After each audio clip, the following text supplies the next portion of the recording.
This is CNN. More people get their news from CNN than any other news source.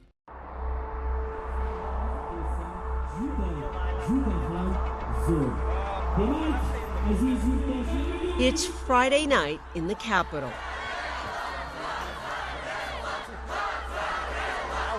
And DJ King Mozzarella is about to go on stage. Let's go.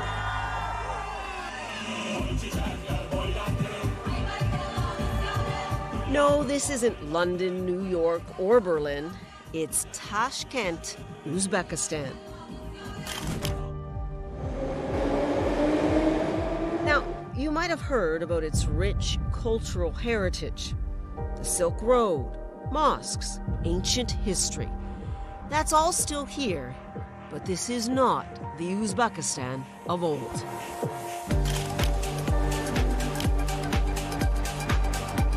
The next generation has come bursting onto the scene, fueling the creative economy in search of their own identity. The country is changing. The economy is growing. And Gen Z is here for the ride.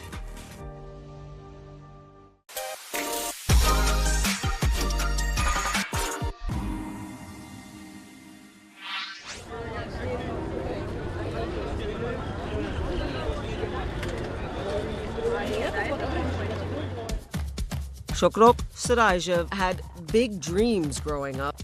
Yes. Let's go. Ask me. Ask me. As a kid, I dreamed of being somebody, I guess. I loved listening to music, so I found somewhere to pour and share my energy, and I entered the music industry.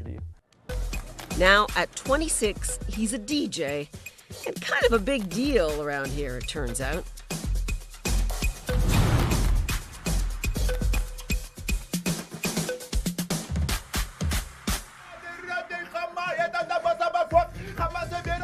Sarajev started out as just a regular kid until he watched the 2015 movie We Are Your Friends about a young guy in California who learns to be a DJ.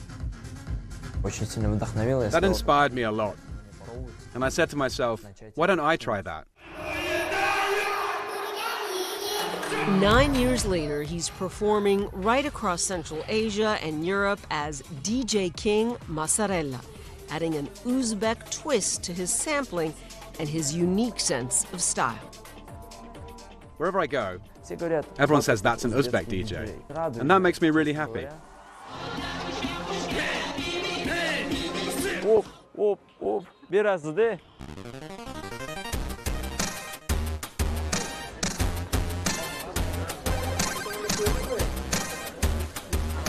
We've come with him to Chorsu Market in central Tashkent to shop for clothes and meet the locals. My girlfriend. Wow. I really like it. It's really good.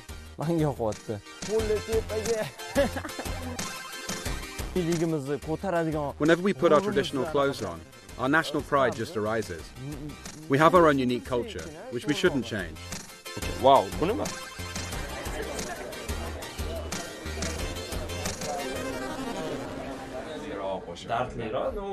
Во-первых, я стараюсь. I try to put all my energy, all my feelings, all my love and all my patriotism for my country into my music. Social media has been essential to reaching and connecting with his audience. More than 80% of the population here have access to the internet, with almost a quarter using social media. Они могут просто. They can just talk to me directly. If they can't attend a concert live, they'll see it on social media. I think it plays a very big role for all the young people of our country and the world.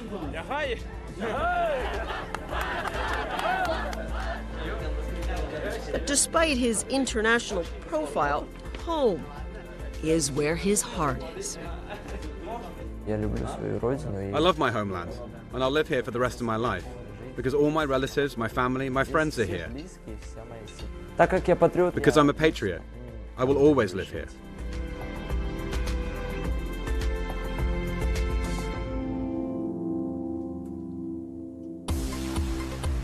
This patriotism comes at a time when Uzbekistan's economy is growing.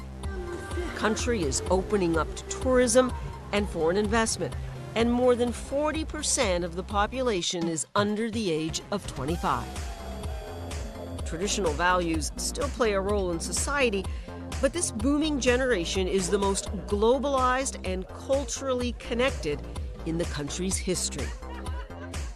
And yet, with all the wide world out there, they're still on a quest to explore their Uzbek origins.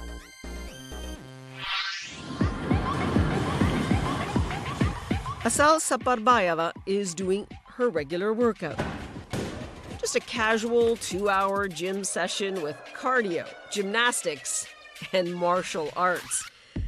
This is all part of her job as a Daredevil social media superstar.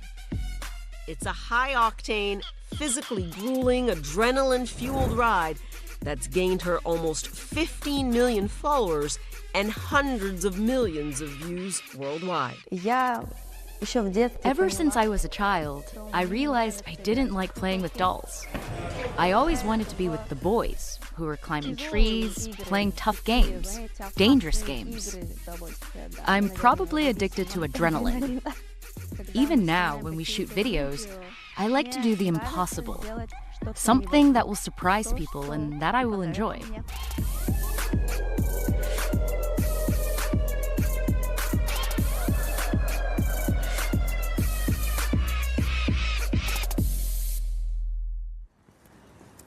It all started at the age of 5 when her grandmother enrolled her in gymnastics. The next 16 years were spent in a rigorous training regime, competing right around the world, including on the national artistic gymnastics team. There were many competitions, actually too many to count. By the age of 21, Saparbayeva was ready for a break. I wanted some freedom. I wanted to see another side of life, not the athletic life, but the life of a regular person. But as you can see, Saparbayeva is not a regular person when it comes to physical activity. I realized that I miss what I used to do. I wanted to be active in sports, to channel the energy that was just overflowing in me. While experimenting with new sports, Saparbayeva met her husband, stuntman Yaroslav Nikolenko, who has come to be her trainer, manager, and creative co-pilot. When the pandemic hit, their work as circus performers dried up, and Litos Media was born. He suggested I focus on video content. He would film, and I would act and perform tricks for the camera. During the quarantine, we filmed about 5 to 6 videos a day, uploading them to all social networks. Eventually, it went from a fun hobby to a full-time job. Today, 2 videos. Commercial work started to come in, and her Kalinka character was born. A Kalinka is a traditional young Uzbek bride, but Saparbayeva's version is anything but conventional. I would advise many women in Uzbekistan to engage in sports, because many women, when they get married, drop everything. They quit their studies, quit their jobs, give up their hobbies, but I think that's wrong. I advise them to continue doing what they love, to be confident in themselves. I think this is a big plus for the country and for the women.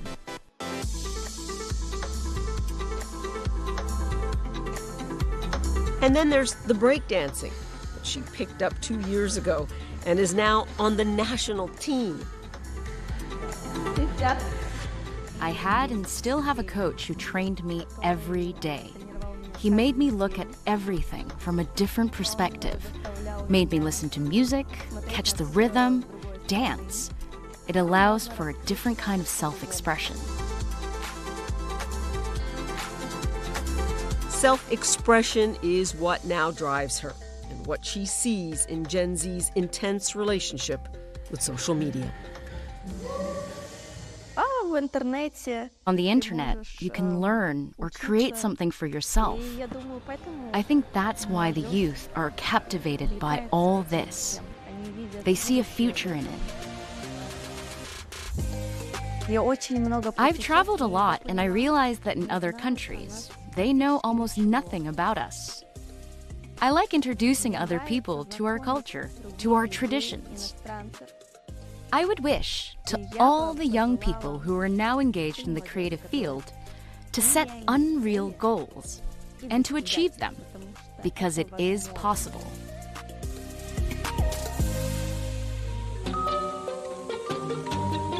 Aziza Kadiri always wanted to be an artist. And I've always loved drawing and creating and coming up with stories and coming up with worlds. She now creates worlds with performance, costume, augmented reality, and artificial intelligence. And at just 29, she's leading this year's Uzbek Pavilion at the Venice Art Biennale, a huge deal for a young artist. It's only the second time Uzbekistan has entered the Art Biennale, a sign the country is intent on showcasing its talent on an international stage. The first thing you notice on entering the pavilion is the color blue. I never worked with the color blue before, so it is all new to me. The fabric itself is local to Tashkent, Uzbekistan's capital. It's a plain, everyday fabric. That's what I like about it, because in the whole installation we're showing the beauty of the everyday and finding the sense of home and belonging. So yeah, this fabric holds a lot of significance to me. Home, or the idea of it, is complicated for Kadri. To be frank with you, my identity crisis started when I was 18 months old. Born in Moscow to Uzbek parents, she grew up in Russia and Taiwan and now lives in London. So the exhibition is, in part, an exploration of her origins. Suddenly just felt that I needed to come back to my roots and I wanted to feel grounded, and blue is so prevalent in the urban landscapes in Uzbekistan. You have the blue domes, you have blue mosaics, the color indigo that's used in textiles, ceramics. It evokes this sense of this urban space in Uzbekistan. Stitched into this space are the stories of the women of Uzbekistan through a merging of old and new. Suzani is an ancient type of embroidery. It comes from the Persian word that means needle, and it's an art form that is popular across Uzbekistan, Tajikistan, Afghanistan. In Tashkent, Kadiri works with Uzbek master embroiderers like Yulduz Mukardinova and her team. Most stories of women in Uzbekistan are not recorded, and these stories are passed down orally, and they become almost legendary through, generations and generations. I see it as a visual language. I see it as a language that conveys so many different hidden stories of women, and it has always been a very collective effort, because women would always embroider together, never on their own. For the pavilion, Kadiri trained an open-source AI model on the visual motifs in traditional Suzani embroidery, like teapots and flowers. It now generates its own AI interpretation. There's thousands of iterations, because the AI interprets my images and then I interpret the AI images. That's how these evolve. Kadiri is co-founder of the Kislar Collective, a group of female artists who were involved in creating the pavilion, along with Suzani master Madina Kasimbayeva. So I wanted to have this multitude of voices, and I wanted to show how diverse the young generation in Uzbekistan is.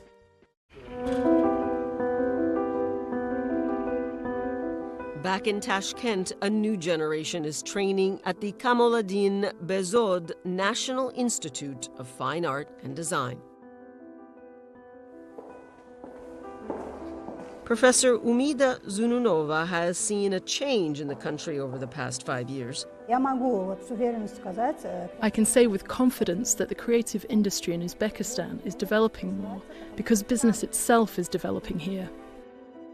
While the government focus has been on business and technology, Sununova makes the point that without creativity, there is no innovation. Creativity is always an invisible part of innovation. If you look at it this way, production needs design. This is provided by creative people. At Human House Gallery, designer Lola Seifi has been working to support the creative community for more than 20 years. I think that the creative economy currently can be a hope for many people, not only in big cities, but also in villages and hamlets, as a way to earn money through their creative expression. Despite the boom in investment in other industries, Seifi says the arts are still struggling for financial support, but they could become a valuable contributor to the economy. It's the same entrepreneurship, the same business as all the others. It too can pay taxes. So I think that this is a wonderful area of the economy, the creative economy. Human House is not so much a gallery as a melting pot, where artists can come together, stage events, and share ideas. These young artists share a desire for access to more funding and more diverse opportunities. While the country appears to be opening up, the lack of freedom of expression is still a concern for many. But there are signs the creative economy is slowly gaining recognition as a potential force for economic growth in Uzbekistan. I'm an optimist by nature. I believe that the future lies with this sector. I'm hoping that, by doing the work that we're doing with the collective and engaging the younger generation, we can show them that, there's different ways you can achieve your goals and dreams.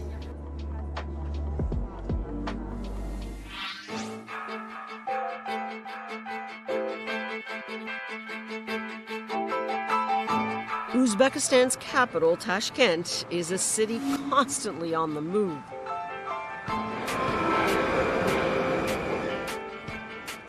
Art is everywhere, even on the subway.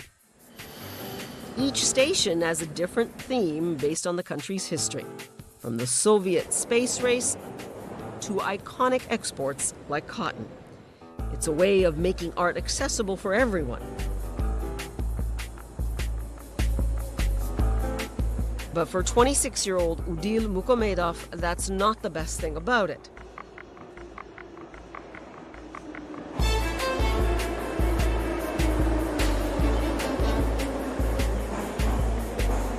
Subway is the way of transportation for young people, and you see there every student of the city.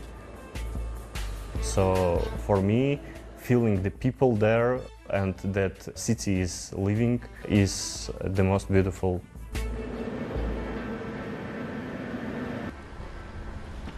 Mukomedov is on a mission to make artistic livelihoods accessible to those young people through MOC, the creative community he founded in 2019.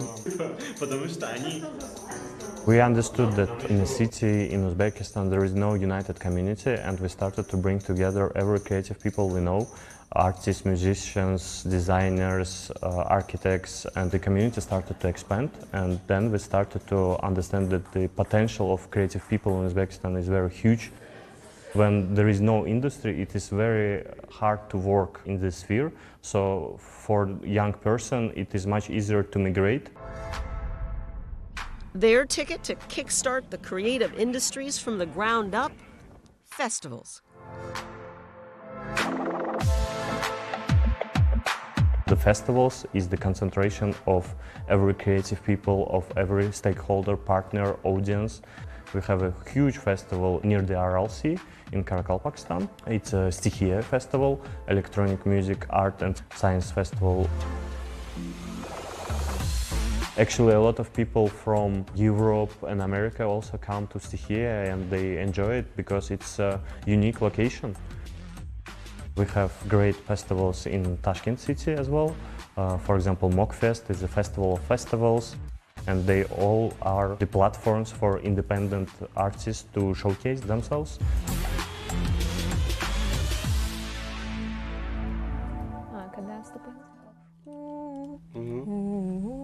туда.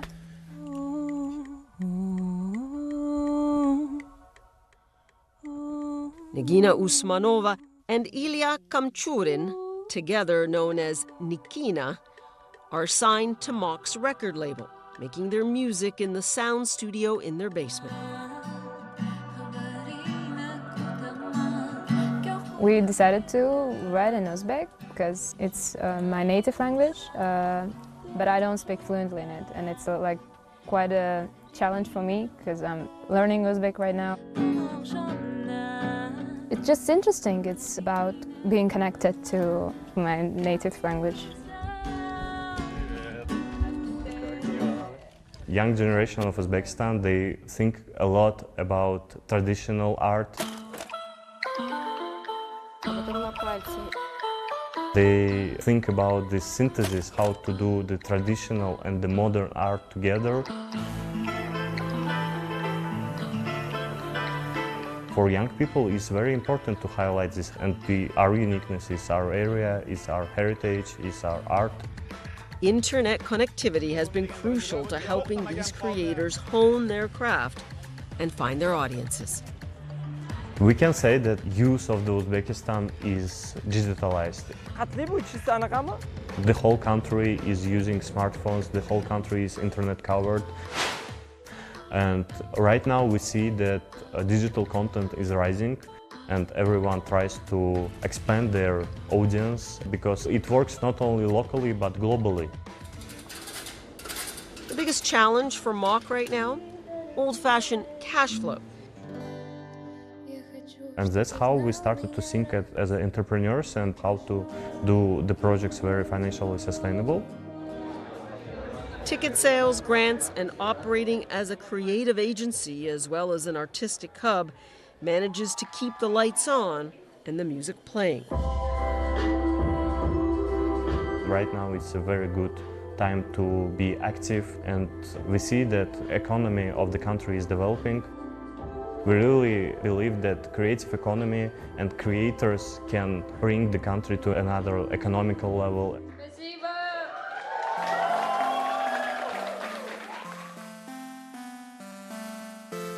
The World Conference on Creative Economy will be hosted here in October 2024. A chance to put Uzbek creators like these on a world stage. It's kind of World Cup around creatives, and the world should know that young people in Uzbekistan are one of the most talented people in the world right now.